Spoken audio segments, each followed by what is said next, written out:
This video is part of a series on the LEAP Patron Registration Workform. In this video, we will focus on the Profile section of the Workform. This section contains many of the settings that determines a patron's circulation limits and access to services. I'm going to click Registration to open the patron's registration workform. Let's talk through these fields in the Profile section. The barcode field contains the patron's current library card number. To enter a number, scan the barcode in the box or key in the digits. The former barcode field contains the patron's previous library card number. This field will be blank if the patron has never replaced their library card. The registration workform has a space for the patron's last name and first name, as well as middle name, suffix, and prefix if your library collects that information. The registration workform also provides a special section for name on identification if you are registering a patron who goes by a different name than what is on their ID. In these cases, you can enter the patron's preferred name in the name fields and their legal name in the name on identification fields.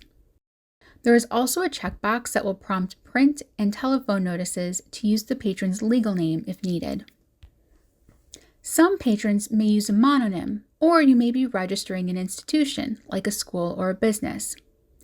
If you only need to use a single name field, select the Use Single Name Field checkbox. That will deactivate the first and middle name fields. Let's move to the next column of fields. The Registered At field should reflect the patron's home library. For example, Highland Park Public Library cardholders will have a Registered At field of Highland Park, and Round Lake Public Library cardholders will have a Registered At field of Round Lake.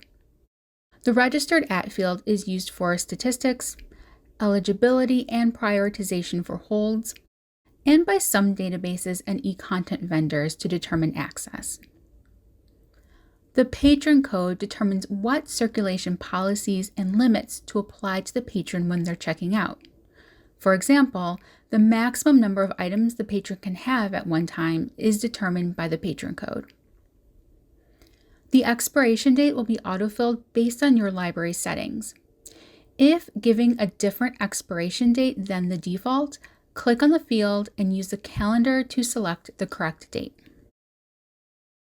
The birth date is used for both verifying a patron's identity and for statistics.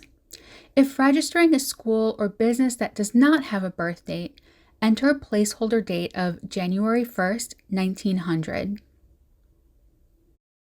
The statistical class field is only used for gathering statistics. It does not affect the patron's circulation limits or access to services in any way. All CCS libraries share the same list of statistical classes, and as a result, not all of the stat classes may apply to your library.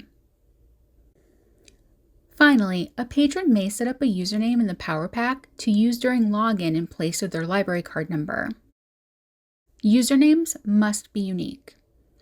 If the patron set up a username in the pack, staff can view the username here. We'll end this video here.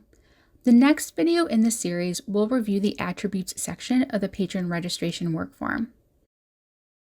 If you have any questions, please email help@ccslib.org.